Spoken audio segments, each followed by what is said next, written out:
Álvaro Menéndez Franco, el poeta, el intelectual, el orador, el patriota.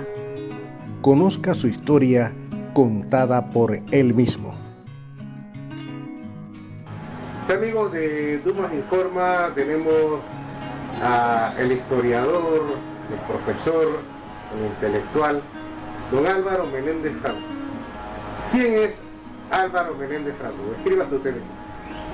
Yo soy un panameño muy acendrado hacia la patria. Soy un patriota sin que yo sea el único, porque somos muchos. Pero ese es el título que más me llena de honra, porque además soy poeta desde muy joven, soy aficionado a la historia, he sido profesor de identidad nacional, he sido diplomático, he sido concejal del Distrito Capital, he sido diputado internacional de Panamá y sobre todo soy un hombre de hogar, tengo un hogar de 64 años fundado con una gran dama de Veraguas. He tenido 6 hijos, de los cuales viven 4, y estoy siempre a la disposición de los medios de comunicación, porque también entre mis estudios adquirí una licenciatura en periodismo. ¿Dónde nació Álvaro Menéndez Franco? Yo nací cuando mis padres vivían en calle 13 Oeste, muy cerca del Parque de Santana, el 25 de abril de 1933 en el Hospital Santo Tomás, pero digo que soy santanero porque a los 3 días ya yo estaba viviendo en calle 13 Oeste. Soy treseño y he hablado más de 100 veces en el kiosco de Santana, en las reuniones cívicas, en las reuniones intelectuales, en las reuniones políticas, y tengo un gran orgullo de ser santanero porque es una parte de la ciudad que le ha dado presidentes a la República, le ha dado ministros, le ha dado deportistas, le ha dado poetas, en fin, es un barrio tremendo. ¿Cómo fue la educación de Álvaro Menéndez Franco? ¿Que estudió en qué lugar? ¿Fue a la universidad, la secundaria, la primaria? Bien, yo hice jardín de infancia, o sea, kindergarten, y primer grado de primaria entre 1939 y 1940 en el asilo de la infancia en el Terraplén, donde fui semi-interno junto con mi hermano menor, pues nuestro padre se había ido a pelear en España contra las tropas del general Franco y mi madre tenía que trabajar, entonces nos colocó como alumnos semi-internos, ahí hicimos el kinder y el primero, y luego pasamos a la Escuela República de México, donde terminamos la primaria en 1945. Yo pasé a la secundaria en Chitré, en la Escuela Secundaria de Chitré, que ahora se llama José Daniel Crespo. Y en 1950 fui alumno interno del Instituto Nacional. En el 51 fui fracasado en 4 materias por los profesores simpatizantes del coronel Remón y me vi obligado a rehabilitar las materias en un instituto privado y finalmente, siendo un adulto ya con hijos, me recibí de bachiller en Humanidades en el Instituto Bolívar. Al nivel universitario, cuando fui a los Estados Unidos de América a cobrar un premio de poesía en Orlando, Florida, se me inscribió en la Universidad Nacional de los Estados Unidos, capítulos de Arizona, y ahí regresé a Panamá, hice la carrera de filosofía en la que me recibí por correspondencia a distancia. Posteriormente me inscribí en la Universidad de La Paz, aquí en el área revertida del canal, donde recibí la licenciatura en periodismo. Tengo estudios de cinematografía efectuados en Colombia. Tengo además un diploma de máster en unidad territorial expedido por la Universidad Hispanoamericana de Nicaragua, extensión de Guatemala, cuando fui diputado internacional. Tengo además el doctorado honoris causa de ISAE Universidad de Panamá.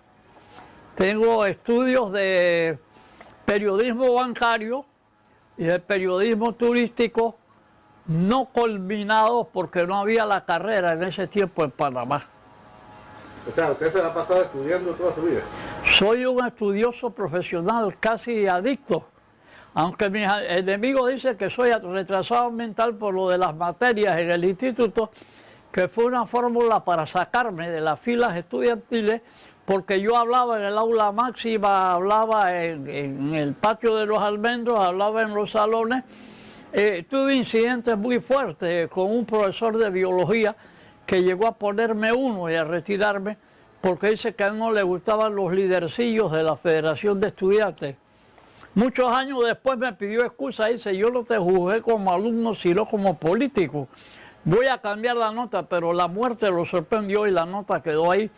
Es decir, nosotros éramos reprimidos en nuestras ansias de reivindicación, que paradójicamente la Cancillería planteaba lo mismo que nosotros decíamos en nuestro acto. Panamá es soberana en la zona del canal, un solo territorio, una sola bandera. Eso lo decían otras planteamientos, en otros planteamientos lo hacían los cancilleres, pero cuando nosotros lo hacíamos en público se nos castigaba, se nos acusaba de esto, de lo otro.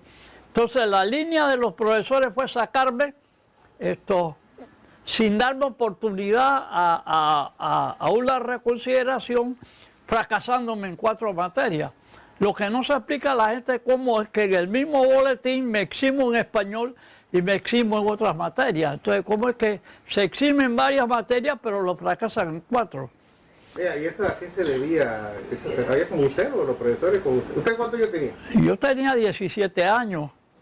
Yo hablaba en Santana a los 17 años.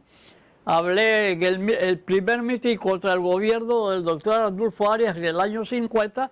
Yo fui uno de los oradores en Santana a los 17 años.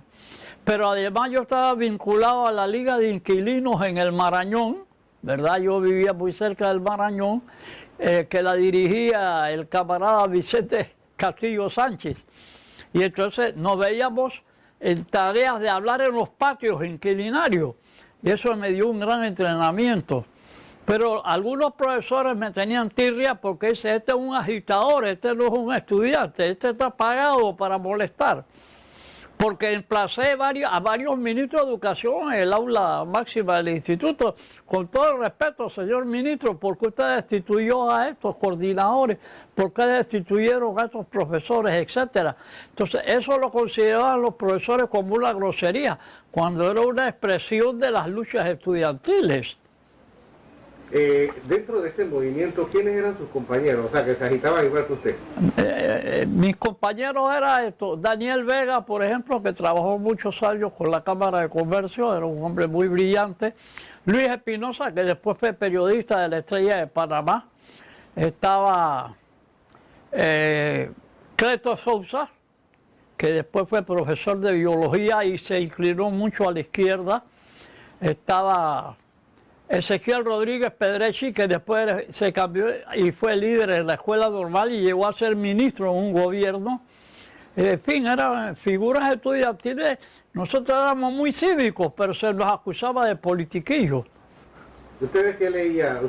¿Qué documentos leía para nutrirse de esa? Bueno, yo leía mucho a José Ingenieros, el pensador argentino, que te insufla mucha rebeldía.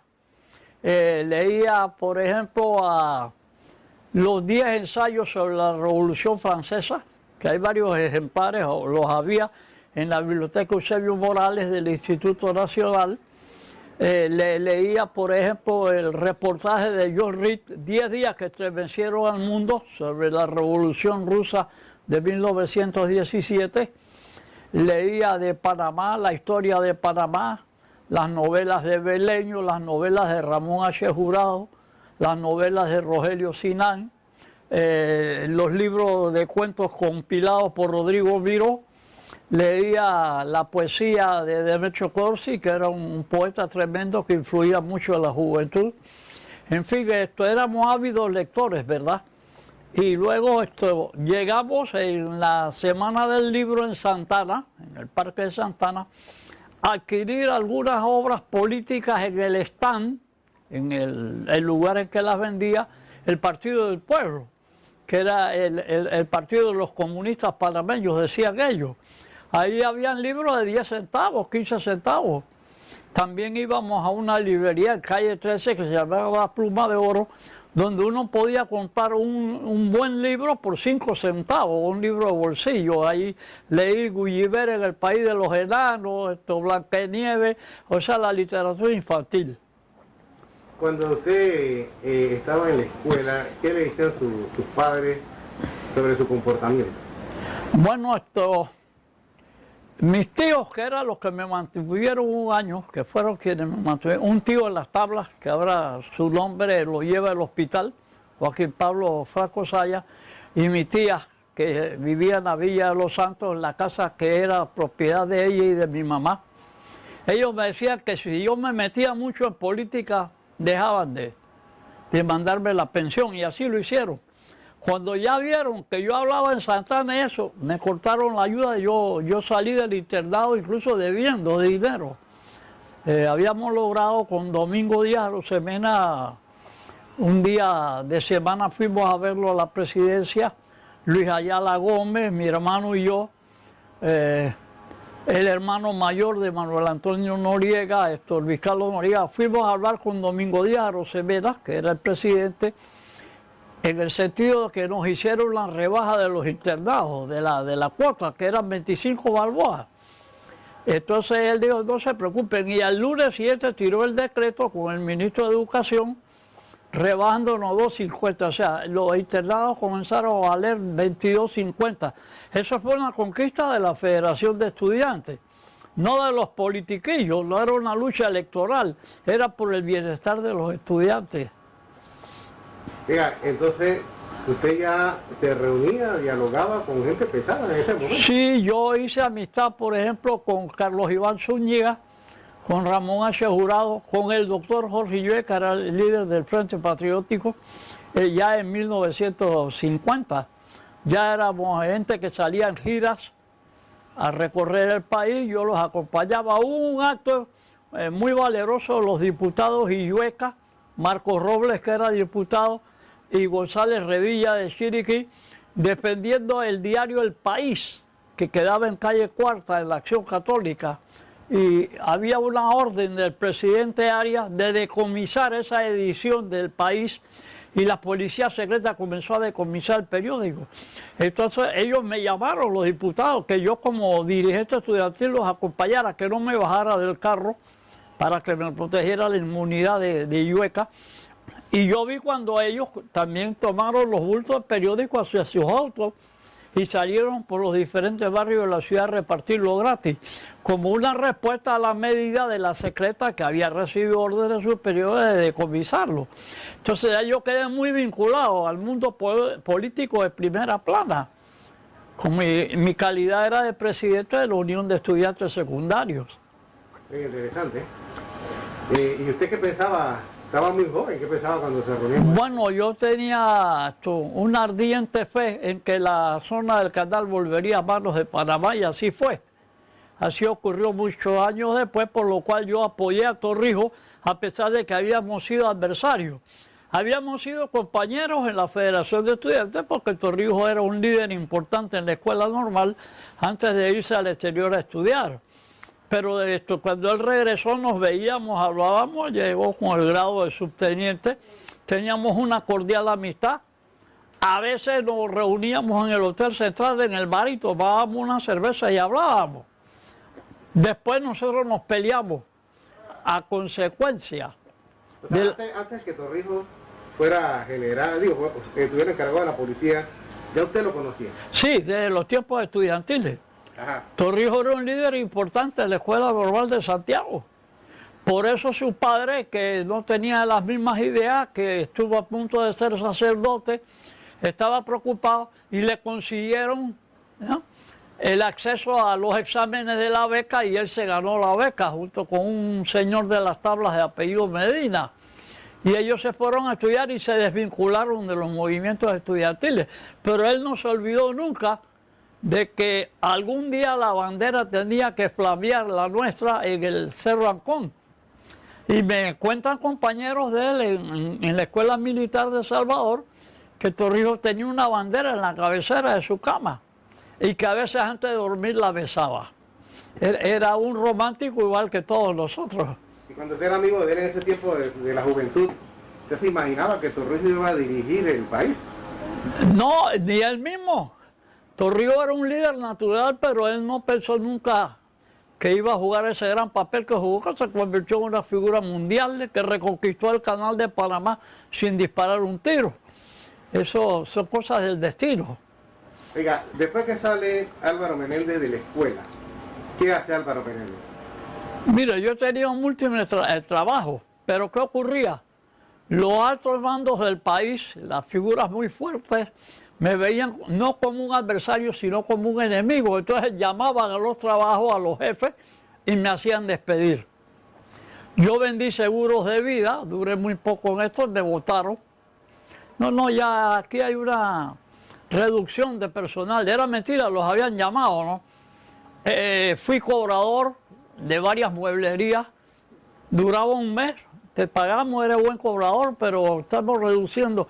Eran llamadas desde la avenida A de los jefes militares que le decían al dueño, tienes a un agitador ahí, ¿no? Porque venía el asunto desde el instituto. ¿Ese qué años eran, más o menos? Esto es 51 en adelante. 51 trabajé 6 meses en la Imprenta Nacional, teóricamente como ayudante del que manejaba los almacenes, pero lo que yo hacía era corregir la Gaceta Oficial y las publicaciones de la Imprenta Nacional que quedaba en Barraza. Pero digo, cuando usted se graduó de secundaria, ¿entró a la universidad? No, porque siempre fui alumno libre. En la Universidad de La Paz fui alumno libre, me recibí la licenciatura en periodismo. Y en Arizona, a distancia, recibí el doctorado en filosofía. Y ahora tengo otros diplomas ahí colgados. Ajá, pero usted nunca fue a la universidad como tal. Yo iba como dirigente estudiantil porque la Federación de Estudiantes era la unión de la Unión de Estudiantes Universitarios con la Unión de Estudiantes Secundarios y yo era presidente de la Unión de Estudiantes Secundarios, de manera que yo conocía a los líderes de la universidad, a Calzadilla, a Pianeta, a Solís Palma, mucha gente importante, ¿no? ¿Usted cómo se valora usted mismo en lo que se refiere a su pensamiento ideológico? ¿Qué línea es usted? Yo soy un socialdemócrata por convicción. Yo me distingo del comunismo, que la socialdemocracia y el comunismo nacieron juntos, pero se diversificaron. El que la socialdemocracia acepta la multiplicidad de partidos. El comunismo solo acepta el partido único, ¿verdad? Aunque muchas veces llegan al poder con un frente unido, pero quedan ellos mandando. Esa parte yo no la acepté y entonces eso me hizo que se me calificara como compañero de viaje del Partido del Pueblo. El Partido del Pueblo me atacaba en sus publicaciones. El conocido aventurero, me decían. Yo soy socialdemócrata de centro-izquierda. ¿Ves? Es decir, en muchas cosas estoy hacia la izquierda, en otras no estoy hacia la izquierda. Yo no creo en el partido único, aunque respeto los países que se gobiernan con el partido único. ¿Pero usted tuvo en algún partido político inscrito? Sí, en el Frente Patriótico y en el movimiento Tercera Posición, que me postuló a diputado, aunque no salí. Ese fue un movimiento encabezado por Norberto Navarro. Estuve en el Partido Ismeño Revolucionario, me salí cuando ellos apoyaron a Robles. Robles no me tenía ninguna simpatía, entonces yo me cambié de ahí. Y el último partido en el que estoy, que es el Partido Revolucionario Democrático, por homenaje a Omar Torrijos. ¿Cuántos años tiene que estar en el PRD? Desde que se fundó. ¿Usted es fundador? Sí, mi padrino fue Secundino Torres Budiño en la inscripción. Oiga, esto es interesante porque dice que usted era bueno, es comunista, eso es lo que lo tildan así, ¿no? Sí, había mucha confusión. Arnulfo Arias lo distinguía, porque Arnulfo Arias era un hombre culto. Él decía comunistas y comunistoides. Quizás eso de comunistoides me caía menos, pero como había comunistas en el país, lo habían atacado en la campaña del 40, él los puso fuera de ley. El día que yo cumplí años, ese fue el regalo, poner fuera de ley a mis amigos del Partido del Pueblo, en 1950, abril de 1950.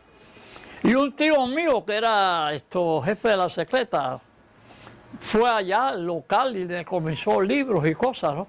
Vino una gran persecución que obedecía a la línea de los Estados Unidos, encabezada por el senador McCarthy. Se votó profesores del instituto, de la normal, de las escuelas primarias. Fue un momento de macartismo en la República de Panamá que comenzó a bajar cuando, después del asesinato del general Remón, su primo hermano Ricardo Arias Espinosa comenzó a atenuar la mano. Tenía una posición más amplia, aunque él no era comunista ni mucho menos, pero creía en la libertad de los partidos. Oiga, entonces los propios comunistas, que vamos a decir que eran sus amigos, lo atacaban a usted. Los hermanos de ellos. Mi gran amistad era con mi compadre Cleto Sousa. Su hermano me marcaba y no me tragaba. Y en sus publicaciones me calificaban de aventurero. ¿Es aventurero por qué? Por mi participación en los movimientos sin consultar con ellos, porque ellos querían que todo el mundo los consultara. ¿Usted se disparaba solo? Yo me disparaba con los otros grupos, con los grupos no comunistas, ¿no? Frente Patriótico, liberales, social cristianos. Eso es interesante, ¿no? Eso Sí. era como una mezcla de ideología, para decirlo. Sí, porque la Federación de Estudiantes no era un partido, era un movimiento cívico donde cabían todas las ideologías y la mayoría de los estudiantes no le interesaba la política, le interesaba el bienestar. Ok, Álvaro Menéndez Franco como persona, cuando se casó, ¿cómo fue eso? Me casé con una de las hermanas menores del poeta Jean Marín, famoso poeta. Él sí era un comunista definido desde finales de 1950, en que le tocó clausurar el Congreso de Fuerzas Progresistas en Santiago, al cual yo asistí sin sospechar que años después seríamos cuñados. Tengo ya 64 años de estar casado con esta dama, hemos tenido y criado hijos, ahora mismo ya tenemos una pequeña tataranieta de 3 meses de nacida. Ha sido una vida muy agitada porque a veces me han botado del país o me han tenido preso, casi me matan en Coiba. Entonces, Cuénteme eso, lo han botado del país, ¿cómo fue eso? bueno, me han expulsado del país, he estado expulsado en México, en Costa Rica, en Colombia, en Cuba. En algunos casos me he metido de cabeza a una embajada porque la orden era capturarme vivo o muerto y muchos decían lo quiero muerto, quiero a este agitador que no hable más y no grite más en Santana. Wow. Entonces esto incidía en que mi señora se quedaba sola con los niños, ¿no? Ella ha sido uno de los factores más fuertes de que yo haya llegado a viejo, porque ella asumía valientemente la actitud de cargar el hogar. Mientras yo estaba preso, estaba fuera del país. Cuando estuve en Coiba, ¿cómo fue? En Coiba fui condenado un 3 de noviembre, mientras la gente marchaba saludando la patria, me echaron 2 años. ¿En qué año? En el año 69, ya yo había pagado un año, del 68 al... ¿Fue el golpe? Sí, a mí me agarraron, pues yo no estuve con el golpe, yo ataqué el golpe por escrito. Una vecina me denunció, estaba en casa de mi madre en Juan Díaz, en Pedregal, y entonces me arrestaron, y después de un año de estar preso, sin una acusación, me acusan de algo que no está legislado. Amparo de guerrilla. Amparo de guerrilla. Sí, amparo de guerrilla. ¿Qué es eso? Yo le preguntaba a los abogados, me dice, eso no existe aquí en el código. Y por amparo de guerrilla me echan 2 años más, que pagué otro año. Yo estuve, de 3 años estuve 2. ¿En Coiba? En Coiba estuve 2 meses, infernales, o sea, yo no le deseo eso a nadie, suerte que cerraron ese lugar donde se mataba a la gente, ¿no? se nos daba palos desde que desembarcábamos, palos, insultos. Se decía que les queríamos quitar la comida, que éramos unos locos y nos daban palos. No nos dejaban dormir tirándonos agua fría.